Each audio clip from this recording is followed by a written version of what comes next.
Don Demetrio, muy bienvenido a Eméritos. Pues bien hallado.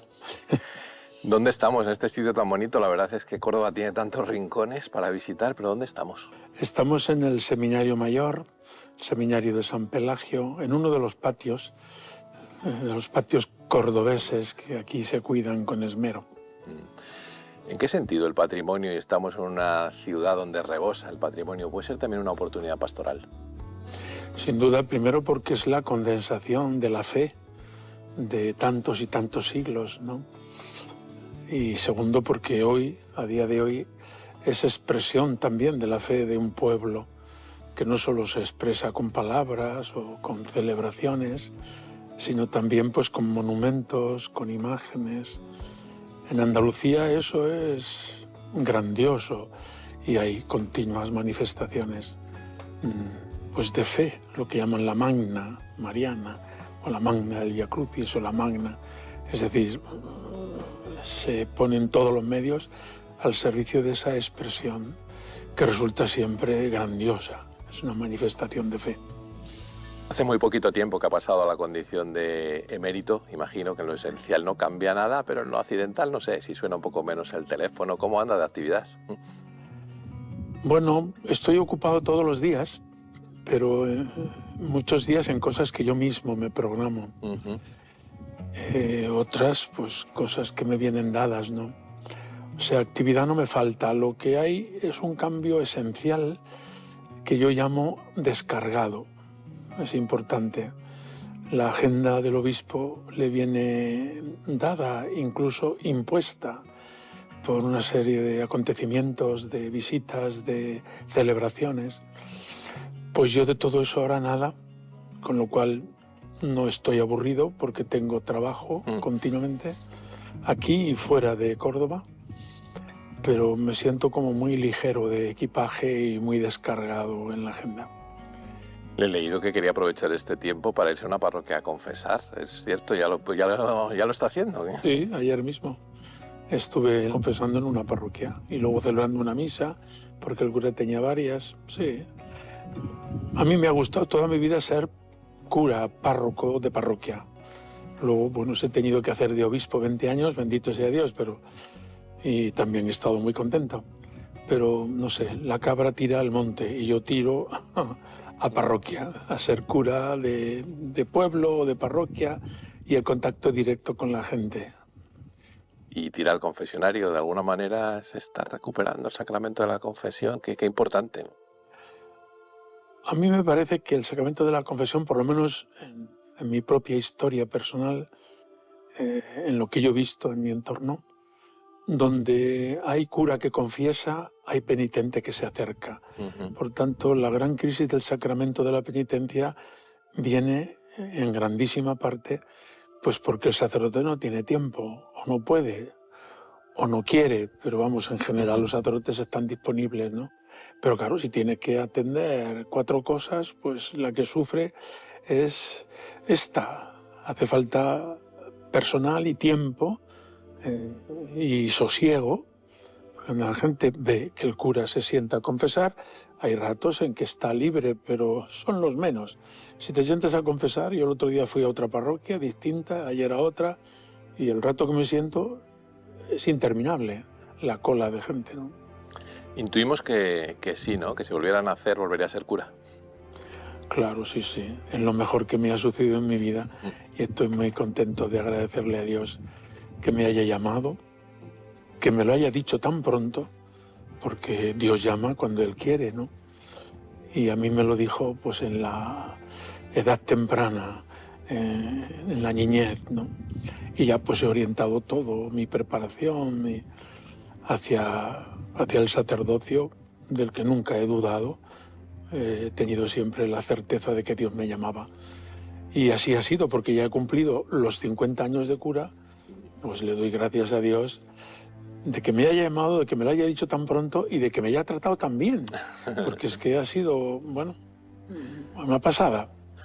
Pues vamos al origen de su vocación. ¿Quiénes fueron mediación de Dios en su vida y qué lugares? Yo creo que en primer lugar mis padres, aunque en mi familia no hay ningún sacerdote, pero era un clima cristiano, muy sano, y ahí es donde suelen surgir las vocaciones, ¿no? Pero bueno, fui yo el que tuve la iniciativa. Yo le dije a mi madre que quería ser cura. Y mi padre y mi madre no sabían qué hacer, qué hacemos con este niño, ¿no?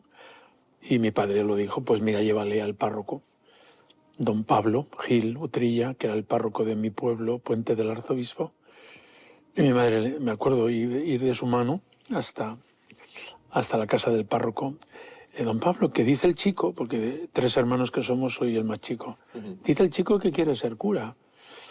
Y don Pablo me preguntó así muy rápidamente, ¿cuántos años tienes? Digo, 7, que son los que tenía, claro. Y me dice, uy, tienes que esperar. Hasta los 11 no puedes ir al seminario menor. A mí se me hizo larguísimo ese tiempo.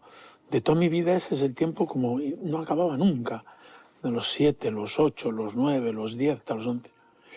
Pero ya desde mañana puedes ser monaguillo.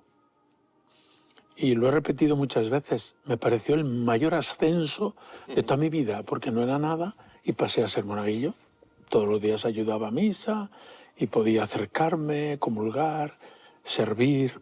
Era monaguillo pillo, hay que decirlo, porque ya de vez en cuando algún que otro castigo tuvieron que ponerme de niño, ¿no? De cosas de críos, ¿no? Y el propio cura se encargó de prepararnos a otros y a mí, llevándonos a su casa a clase. Entonces la enseñanza era gratuita y general, pero no obligatoria, como lo es ahora. Entonces, de acuerdo con mis padres, yo estuve 2 años yendo a la escuela a casa del cura, con otros 2 jóvenes o chicos de mi edad, ¿no? Niños éramos. Y esa estancia en casa del cura me hizo observarle de cerca cómo vivía, qué hacía, a qué se dedicaba. Teníamos clase, pero estábamos en un lugar aparte de su despacho. Y nos enseñó y me preparó sobre todo en latín, porque entonces ir al seminario era tener un alto nivel de latín. Con eso ya entrabas fácilmente. Y entonces él el primer año nos dio conocimientos elementales y el segundo año nos hacía hablar en latín. Con 10 años la conversación normal en casa de don Pablo era en latín. Cuando yo fui al seminario, pues como dicen normalmente, sabía latín, porque nos había enseñado el cura, ¿no? Y eso fue, pues por una parte, mi gloria y mi cruz, porque cuando ya entré en el seminario, todos los días había clase y había traducción, pero para mí la traducción era como leer el periódico. Yo había aprendido latín a leer, a escribir, a expresarme, todo, ¿no? Con toda facilidad. Habíamos traducido ya Virgilio y en griego Homero. O sea que era lo propio de, además a esa edad, que se aprende uno de memoria a todos los futbolistas y todo lo que por haber, pues aprende uno lo que le echen. Y así fue. Fui al seminario de Toledo, había 2 menores en Toledo, uno en Toledo y otro en Talavera. Y aprobé lógicamente la entrada, porque en el de Talavera todos éramos becarios y era plazas limitadas, 20. En Toledo, sin embargo, entraron 100, ¿no? Ese año 1961, pero con la preparación que me había hecho el párroco, pues pude entrar en este grupo más selecto, diríamos, en cuanto al latín, ¿no? Digo que era mi cruz porque luego después, cuando yo todos los días teníamos clase de latín y había que traducir, y yo me aliaba con alguno, era un poco trasto, eran pupitres de 2, esos que se ven en las películas, ¿no? Y yo le chantajeaba, si juegas conmigo a los barcos, te paso la traducción. Entonces dedicamos los 10 primeros minutos de la hora de estudio a hacer la traducción, que yo la traducía de manera directa. Era de ver lo gálico de César, aquello era como leer el periódico y tal. Se lo pasaba y ya una vez pasada la traducción, pues nos dedicamos a jugar a los barcos. Y al cuarto de hora de estar jugando nos echaban del estudio. O sea que por eso digo que fue mi cruz, o la cruz de mis formadores, porque yo sacaba muy buenas notas. pero en el estudio me tenían que echar siempre porque jugaba al barco con el de al lado. Enamorado de Cristo, de la Eucaristía, desde muy pronto, un poco trasto, un poco pillo. De niño, don Demetrio, ¿qué recuerdos tiene? ¿Cómo era el don Demetrio niño? Bueno, yo creo que una infancia feliz. Yo he estado muy a gusto y contento en mi casa, sin tantos medios como tienen hoy los niños, pero bueno, feliz, jugando con lo que tenía entre manos. Y eso sí, todos los días había que ir a misa y yo iba con gusto y comulgar, puedo decir. El otro día cuando lo decían de Carlos Acutis, digo, pues eso mismo me ha pasado a mí. Y yo he comulgado desde el día que hice la primera comunión, todos los días de mi vida, hasta el día de hoy. Y mi vida es más larga que la de Carlos Acutis, claro. Bueno, pues es un don de Dios.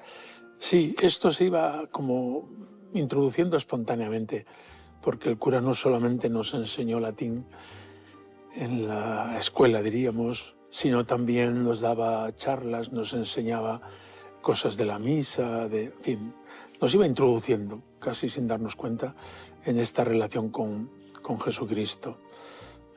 Yo estoy muy agradecido a este cura de mi pueblo. Para mí, el cura de mi pueblo ha sido siempre una persona de referencia, porque lo fue aquel y porque lo han sido todos los demás, ¿no?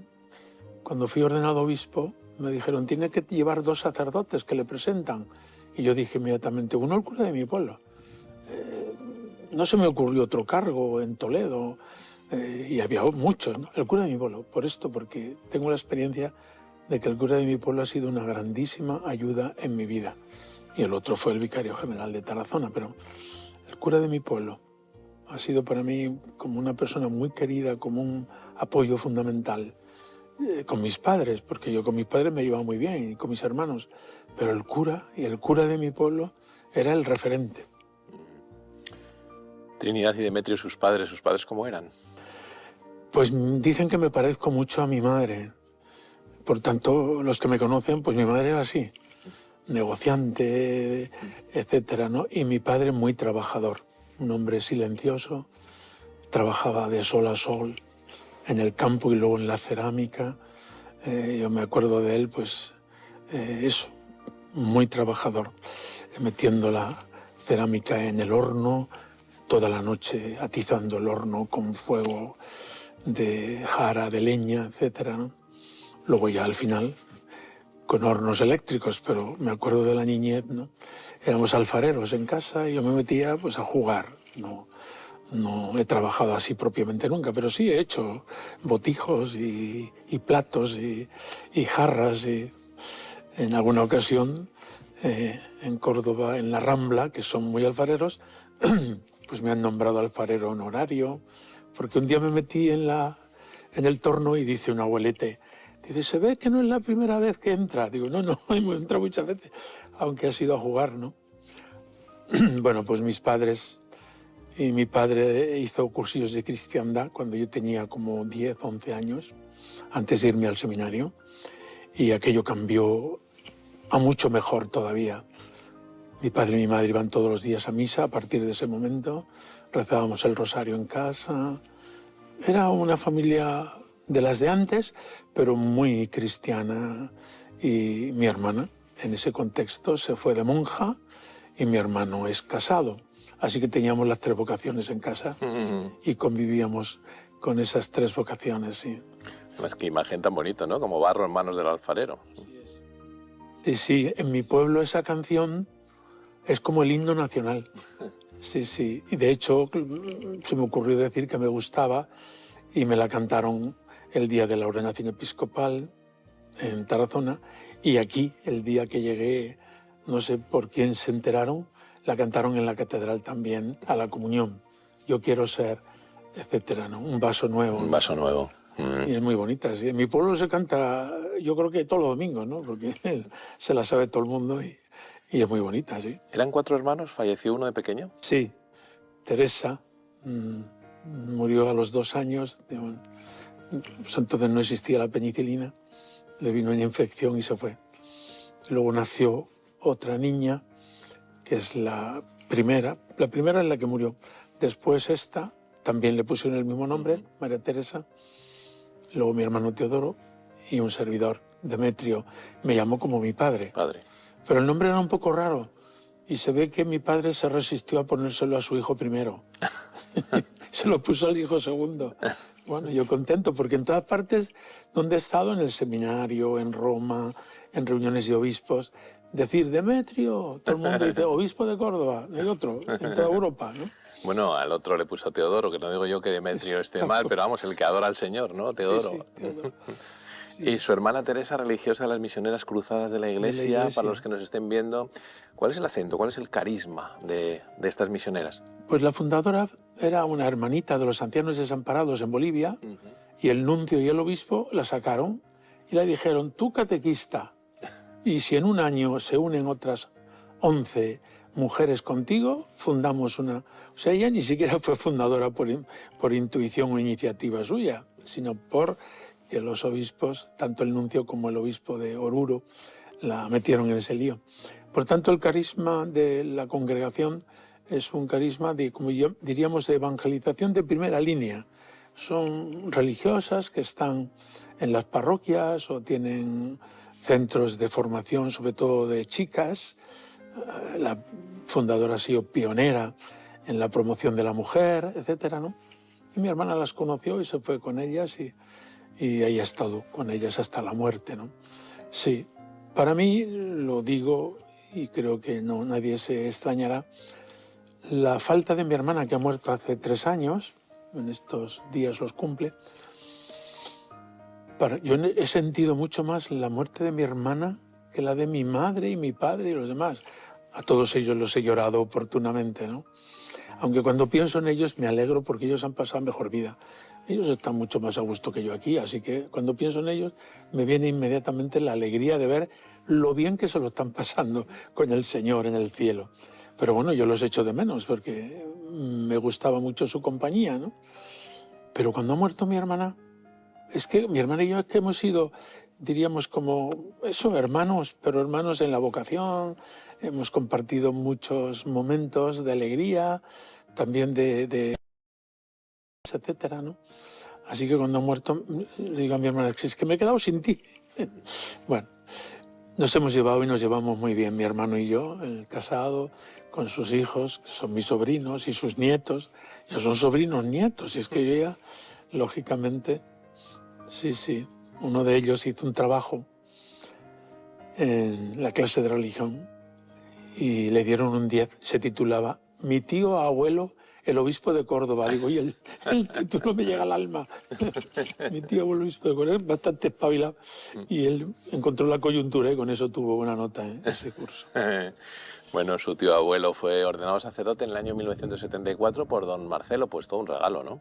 Sin duda, no solo la ordenación, que ciertamente imprime carácter para toda mi vida, sino es un regalo de Dios y muy grande a la Iglesia, y yo he disfrutado de él, el propio don Marcelo. Don Marcelo llega a Toledo en el año 72, yo soy todavía seminarista, en Palencia, y soy llamado y hablo con él. Y bueno, pues el seminario de Toledo sufrió una crisis fuerte en esos años. Y yo fui a Palencia con el padre espiritual, José Rivera, que hoy es venerable. Y ya cuando he llegado Marcelo, pues me llama, pero todavía sigo en Palencia, me dice, sigue allí. Y luego ya me ordenó diácono el 5 de mayo del 74 y presbítero el 22 de diciembre. Me tocó la lotería, porque es el día de la lotería, ¿no? Entonces, para mí, el haber amanecido sacerdote con un obispo de este calibre, como es don Marcelo, para mí ha sido muy importante tener en cuenta que él me ordena presbítero y él muere 2 meses antes de elegirme obispo. O sea, los 30 años de presbítero en Toledo los he vivido con don Marcelo, los 3 o 4 últimos años ya dimisionario, pero emérito, pero seguía tratando con él y para mí ha sido un referente muy importante. Sí. Unos años después, a principios de los 80, usted fue probado y muy fuertemente en la enfermedad. Cuéntenos qué sucedió. Pues primero fui a estudiar, que me mandó don Marcelo, fui a estudiar teología dogmática y ya eligieron a Juan Pablo II, me acuerdo, en una audiencia, y Juan Pablo II se dirige a mí ¿tú eres el secretario de su eminencia? Digo, no, el secretario es este otro, yo. Y dice don Marcelo, no, va a ser profesor de Cristología, que yo no lo sabía, me lo dijo allí, delante del Papa Juan Pablo II. Bueno, pues fue una audiencia también muy bonita, que recuerdo, y ahí recibí la noticia de que iba a ser profesor, y así fue. He sido profesor 25 años en Toledo de Cristología. Cuando ya vengo a Toledo y empiezo las clases y he disfrutado mucho en esa tarea, a los 2 años o 3 me dice don Marcelo, ahora tienes que ir a Roma a estudiar Derecho. Derecho, pues tiene que ver el Derecho. Con el dogma, ¿no? Y me dijo esta frase que no la olvido. El eclesiástico, su formación, la formación eclesiástica es teología y cánones. Has hecho teología, ahora tienes que hacer cánones. Bueno, pues me fui. Pero con tan mala suerte que me puse malísimo. Pero no del derecho, sino que me vino una enfermedad, una insuficiencia suprarrenal, pues que estuve a punto de morir. Entonces, pues tuve que dejar los estudios y estar un año entero postrado. No me levantaba más que para celebrar la misa a mediodía y con todo y con eso acababa fatigadísimo y a la cama. Y comía y dormía y leía, pero sin moverme mucho porque, claro, esa enfermedad supone que uno gasta el poco cortisol que genera, lo gasta enseguida, entonces no puede con su alma. Y así estuve un año sin saber qué era. Solamente, bueno, pues que me sentía morir, ¿no? Pero bueno, pues un compañero sacerdote, Miguel Sebastián, es médico, pues me observaba y yo creo que esto, y me mandó a este médico, al otro. Y un día me dijo, vámonos al doctor Pozuelo Escudero. Es famoso porque es el que asiste a Franco en las últimas partes, ¿no? El parte de la defunción de Franco es firmado doctor Pozuelo Escudero. Un discípulo de Marañón, ¿no? Sí, Marañón. El discípulo aventajado, que son los que descubrieron, Marañón, el sistema endocrino. Y claro, por eso, pues nada más entrar en su consulta, me dijo, usted tiene insuficiencia suprarrenal. Nada más mirarme. Digo, bueno, pues mañana se va a hacer un análisis, pero ya después del análisis tomes esta medicación. Bueno, ahí me puse bastante mejor. Y entonces ya hice vida normal durante 8 o 10 años. 10 años. Hasta que se produjo el síndrome contrario. Del síndrome de Addison pasé al síndrome de Cushing. Todo eso me lo he enterado porque por experiencia propia. Experto, sí. Y pero cuento esta segunda etapa porque ahí tuve que ir bajando la dosificación de cortisona, siempre con control médico y además todos los meses, o sea que... Pero al bajar, pues me sentía que no hacía pie, ¿no? Y entonces fui a las Oblatas de Cristo Sacerdote, fundadas por don José María García Leiguera, y me dice Madre Estrella, ¿está usted mal, no? Digo, sí, estoy con tal. En fin, le expliqué un poco. Me fui y al mes siguiente, o a los 2 meses, yo iba todos los meses para confesar a las monjas, darles una charla, y me dice, ¿qué tal está? Digo, estoy muy bien, estoy como nunca. Y me dice ella, cuando se fue usted, empezamos una novena a nuestro Padre. Y había muerto, claro. Y al tercer día nos dijo, ya está curado. ¿Y qué día fue? Y era el día exacto, porque yo había dicho el día anterior a los compañeros, mira, yo mañana no puedo ir a la apertura de curso porque estoy que no puedo con mi alma y me voy a quedar en la cama y tal y cual. Era el 27 de septiembre, San Vicente de Paúl, apertura de curso. Y a la mañana siguiente yo estoy en la capilla desde las 7 de la mañana, todo lozano y todo, pero no te estabas muriendo. Digo, no, es que me he puesto bueno de pronto. Ese era el tercer día de la novena de las monjas, así que estoy muy agradecido a ellas que se tomaron este interés y a la intercesión del que va a ser beato muy pronto, José María García Leiguera. Esa fue mi enfermedad. Pero en el primer tramo, que fue un año entero, viví, pues no sé, como preparándome para la muerte. Tenía 33 años. Y bueno, pues lo viví muy intensamente en relación con Jesucristo, con esa relación esponsal. Yo he dicho muchas veces que he hablado en público después, que fue el año en que viví a fondo y a tope la vivencia del celibato. Es decir, ser del Señor totalmente, alma, cuerpo, corazón, vida, y por tanto vivir para Él.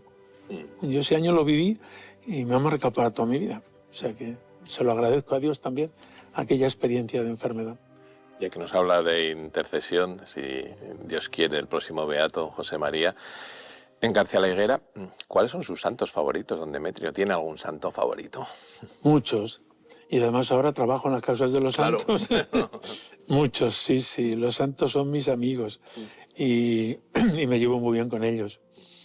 Pero bueno, he tenido la suerte de tener a mi lado durante 25 años como director espiritual al que ya la Iglesia ha declarado con virtudes heroicas, ¿no? Es decir, todas las virtudes y en grado heroico. Eso es un santo. Faltan los trámites de un milagro para declararle beato, ¿no? A mí esa experiencia también me ha marcado mucho, ¿no? He tenido a don José María como referente porque es el sacerdote y es también predicador del sacerdocio, de la espiritualidad sacerdotal. Él y sus oblatas forman parte de mi familia, ¿no? Y luego, pues mucha gente, ¿no? Me impresionó mucho desde jovencito la Madre Teresa de Calcuta, a la que he conocido, he saludado. Yo la tenía como santa. Y luego, mira, pues ya la Iglesia la ha canonizado. He tenido a San Juan Pablo II, también durante todo su pontificado, porque él es elegido en el año 78 y yo soy cura del 74. Y él es el que me nombra obispo. El último obispo en España, nombrado por Juan Pablo II, soy yo.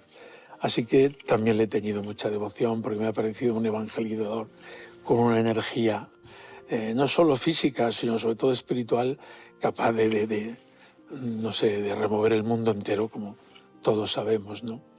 Y luego muchos santos. Cuando he llegado a Córdoba, me he encontrado con don Gaspar, padre espiritual del seminario.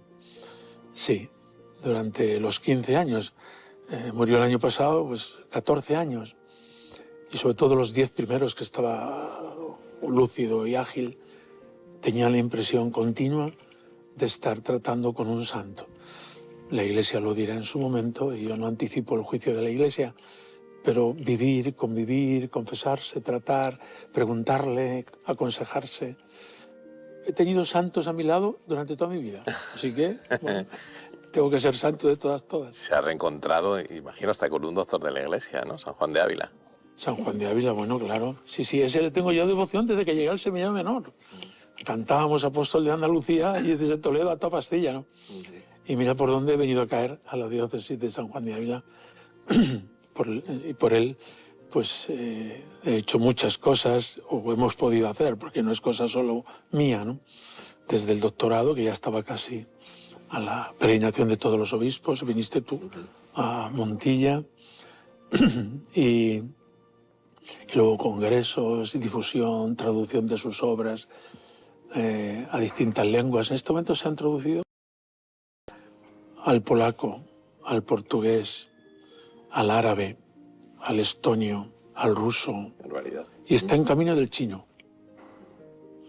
Porque hay que darle a conocer. Me acuerdo que Amato, el cardenal Amato, que soy muy amigo de él, porque hice la tesis doctoral con él de teología dogmática. Y le tengo mucho cariño porque él es el que me ha nombrado miembro de la Congregación de Santos. Ya se ha muerto.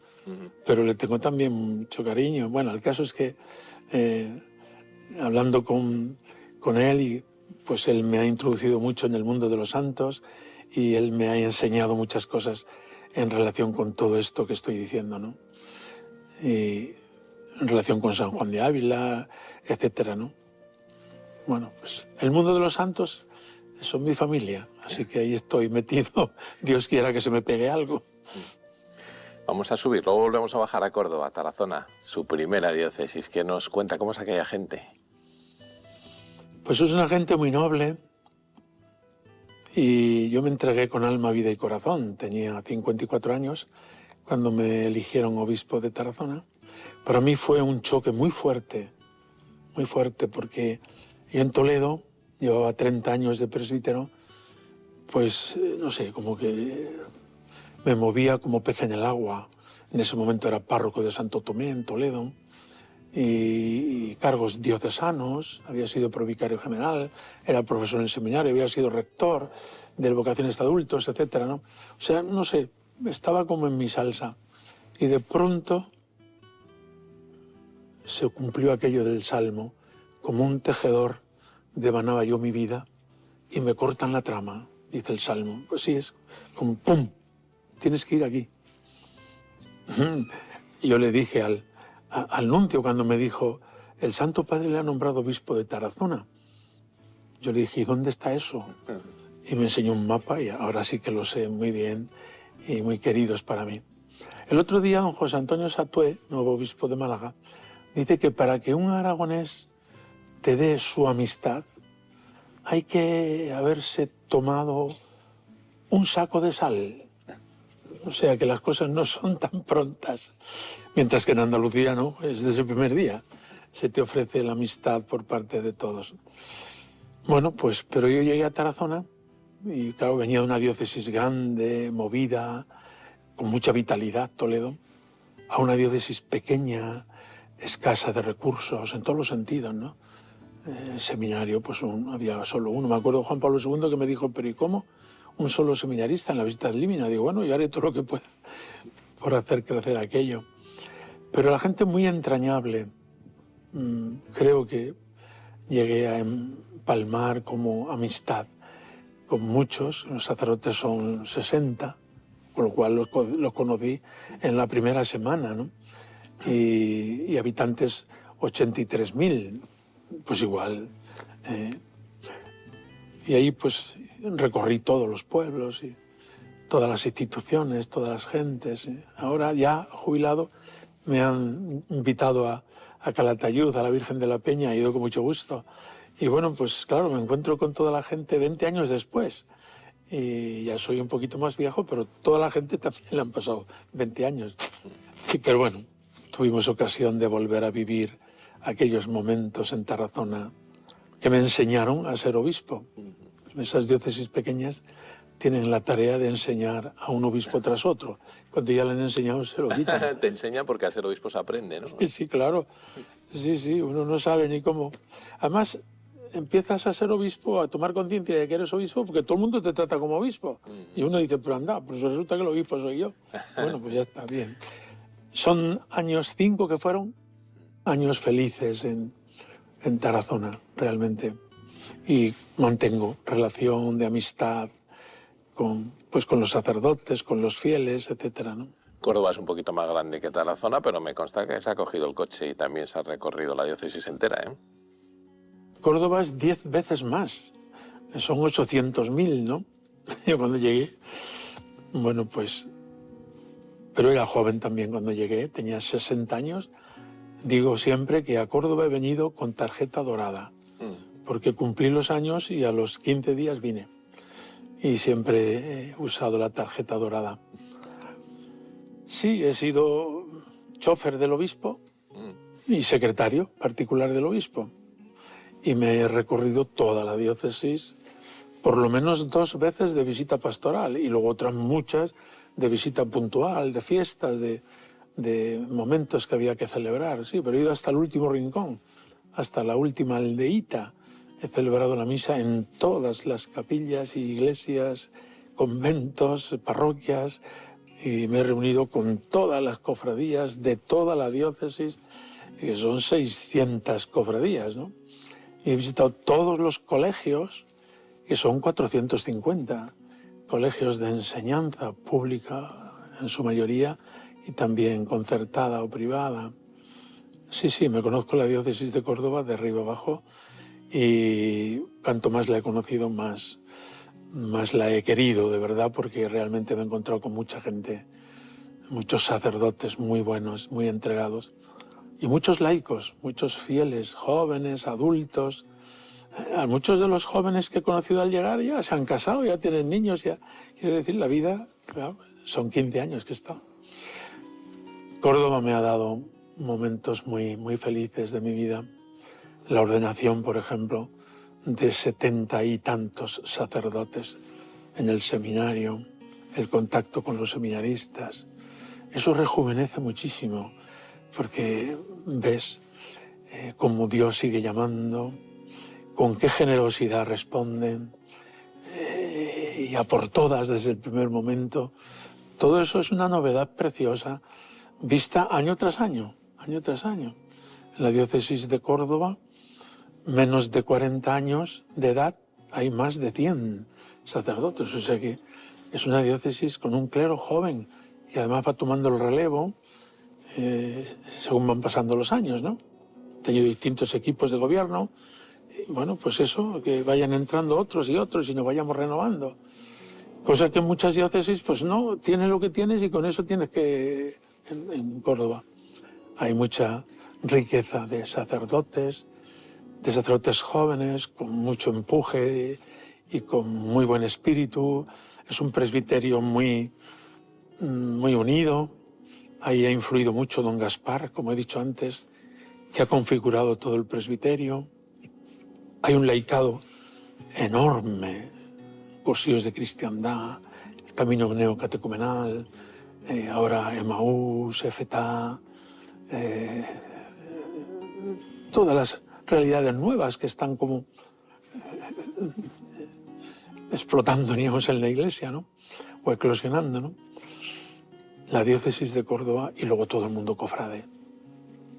Eso es un mundo precioso, pero inagotable. Son cofradías y cofradías y cofrades, que no solamente son el aspecto exterior, cuando se les ve en una procesión, en la Semana Santa, en un acontecimiento, no. Los cofrades son cofrades todo el año y están todo el año trabajando no solo en el culto a sus titulares, que los tienen pues preciosos y cada año hacen estrenos, sino en la caridad. Las cofradías, yo lo he palpado en la crisis del año 2012, aquella crisis industrial del ladrillo, etcétera, ¿no? Ahí las cofradías dieron el do de pecho, acudiendo, atendiendo, estaban muy a pie de parroquia y de calle y de gente. Y luego en la pandemia las cofradías a mí me han admirado, porque la gente piensa que es solo culto y folclore. No. Hay ahí una actitud muy profunda de fe que se expresa hacia Jesucristo en distintos misterios o hacia la Virgen Santísima, ¿no? Pero luego eso lleva pues a un compromiso de caridad serio. Y yo les comentaba el otro día, pues a un compromiso de evangelización. O sea, ellos mismos se dan cuenta de que en la situación en que vivimos, de secularización, alejamiento de Dios, las cofradías tienen una tarea preciosa de evangelizar. En la misión reciente que ha habido en la ciudad, ahí han estado varias cofradías presentes, y una cofradía remueve como nadie. Mejor que el obispo, mejor que los misioneros, mejor que todo lo que tú quieras. Va a una cofradía y ahí se remueve todo el mundo y se pone en apertura, ¿no?, a la acción de Dios. O sea que la diócesis de Córdoba es una diócesis riquísima en vitalidad cristiana. Tal y como nos lo acaba de contar, Córdoba es un ejemplo de que el Señor sigue llamando. Ahora, es verdad que si alzamos un poquito la mirada, a lo mejor no escuchamos bien qué nos está pasando, don Demetrio, en esta secularización tan galopante, también secularización interna dentro de la Iglesia, tiempos de crisis complejos, llevamos un montón de años hablando de época de cambios, cambio de época. Qué tiempo tan apasionante, por otro lado, ¿no?, pero tan recio.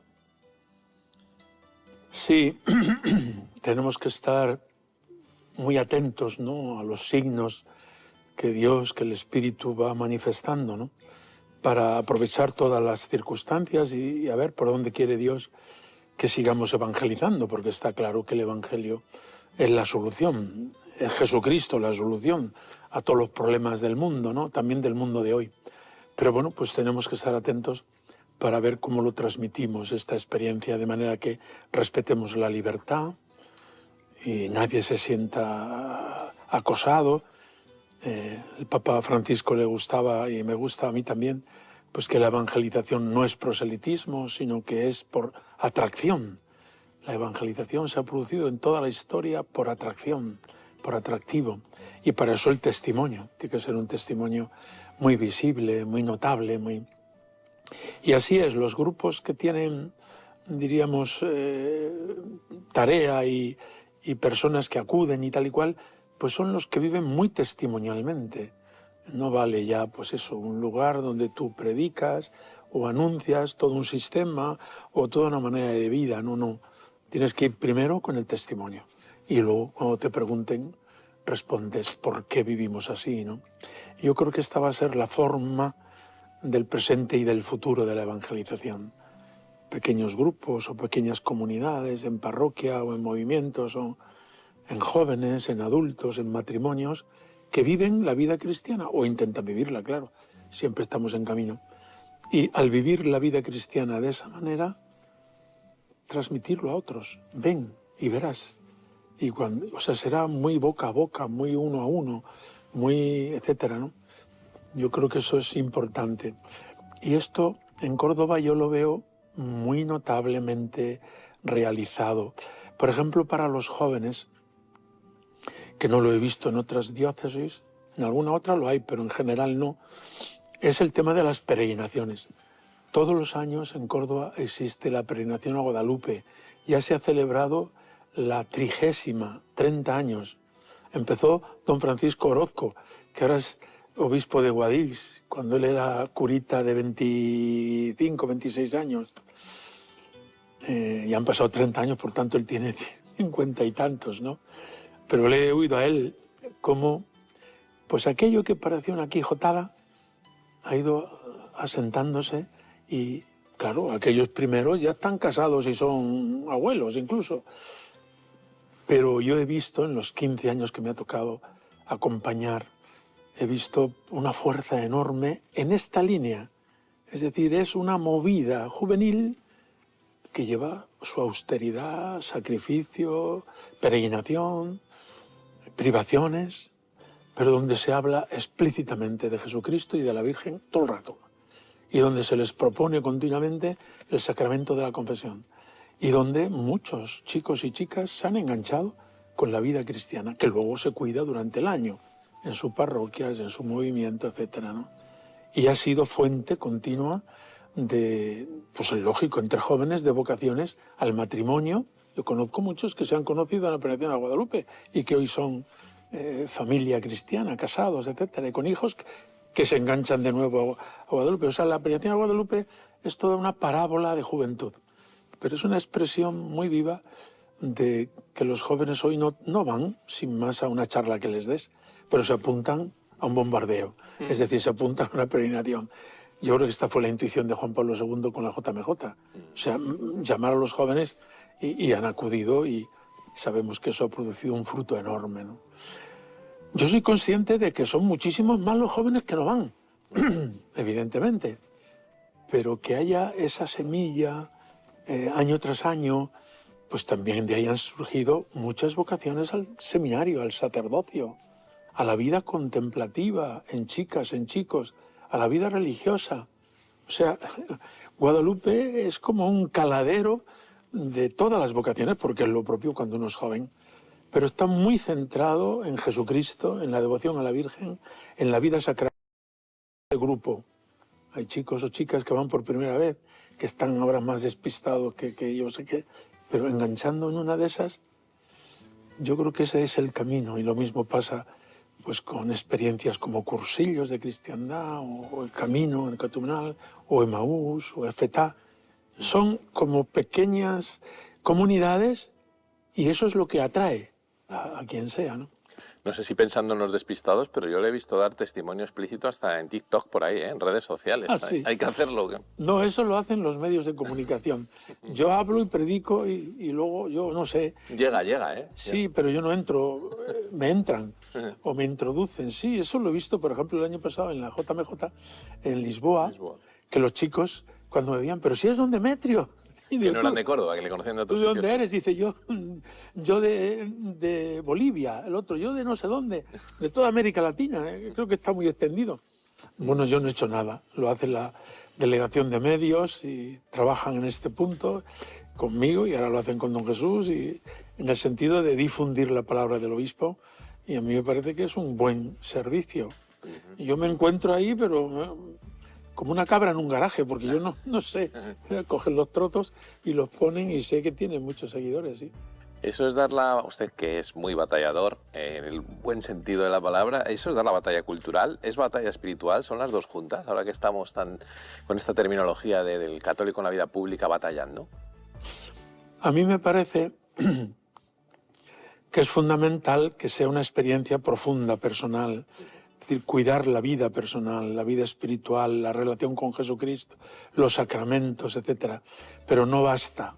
Hoy día el seglar en primer lugar, porque está en el mundo, y en segundo lugar el sacerdote o incluso la vocación consagrada. Tenemos que dar esa batalla cultural, porque si no la damos nosotros, la van a dar otros, y bueno, también nosotros somos ciudadanos y tenemos algo que aportar, o mucho que aportar. Tenemos a Jesucristo, que es el que ha venido a salvar a todos, ¿no? Yo creo que esa batalla cultural somos conscientes cada vez más y los laicos lo son cada vez más. Pues hay que seguir librándola y batallándola, ¿no? Pues para presentar los valores evangélicos en todos los campos, en el campo de la familia, en el campo de la cultura, en el campo del trabajo, en el campo de la vida pública, esos 4 campos que señaló Juan Pablo II en su primera visita a España, concretamente el discurso o la homilía en Toledo, fue esa, ¿no? Configura un poco lo que es el laicado, ¿no? Así batallando hasta que podamos decir que hemos dado la batalla, corrido bien la carrera hasta la muerte. ¿Le tiene miedo a la muerte, don Demetrio? No sé cuándo llegue, pero yo no. Yo le digo al Señor, mira, yo ya he hecho todo lo que tenía que hacer. Mientras tanto, si tú quieres que yo haga más cosas, pues ya me irás a decir. Pero estoy muy contento de mi vida, ya está. No es ningún farol, ni ninguna autorreferencialidad, ¿no? O sea, cómo Dios me ha llamado desde pequeño, cómo me ha cuidado en la juventud, cómo siendo curita joven y luego ya no tan joven, me ha puesto siempre campos de apostolado y he trabajado día y noche, todo lo que he podido, hasta el agotamiento, ¿no? Y luego después pues, me han llevado para hacer este servicio de obispo en Tarazona y luego en Córdoba. Y yo digo, mira, estoy muy contento. También le pido perdón a Dios de todas las cosas que no he hecho bien, que cuando hago examen de conciencia pues me considero pecador. Sobre todo el pecado fundamental es haberme hecho sordo a su llamamiento, como dice San Ignacio en los ejercicios. No haber respondido con prontitud, con generosidad, con eso así a medias y a trompicones, ahí está. Todo lo que hemos hecho, ¿no? Pues ha sido Él el que lo ha hecho a pesar de mis defectos o mis fallos, ¿no?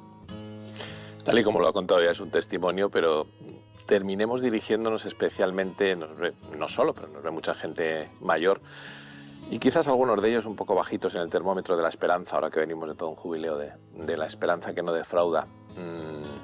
Dígales que sí, que merece la pena, que hay esperanza con mayúscula y que la muerte no tiene la última palabra.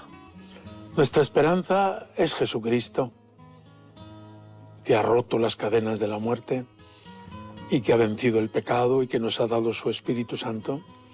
Nuestra esperanza es la Iglesia. Yo creo que la Iglesia no es un trámite obstáculo, sino que es el cauce normal donde nacemos, crecemos, donde podemos vivir y alimentarnos. Y en la Iglesia pues todos somos necesarios. El Papa, que Dios nos da en cada momento, a mí me parece que es un signo de esperanza y muy grande, ¿no? Yo he tenido desde Pío XII, pues Pablo VI, Juan Pablo II, Juan Pablo I fue muy breve, ¿no? El Papa Benedicto, el Papa Francisco, ha sembrado mucha esperanza. Y ahora el Papa León. Pues yo creo que secundar sus enseñanzas, sus orientaciones, para mí es un signo de esperanza. Y luego pues he visto muchos sacerdotes y obispos muy cumplidores de su misión y me han dado un testimonio muy grande. Me he encontrado con testimonios muy bonitos de pastores en la Iglesia y de laicos. Ayer visitaba una familia, el domingo que viene voy a otra. Te das cuenta que son los laicos pues los que van tejiendo y transformando este mundo, ¿no?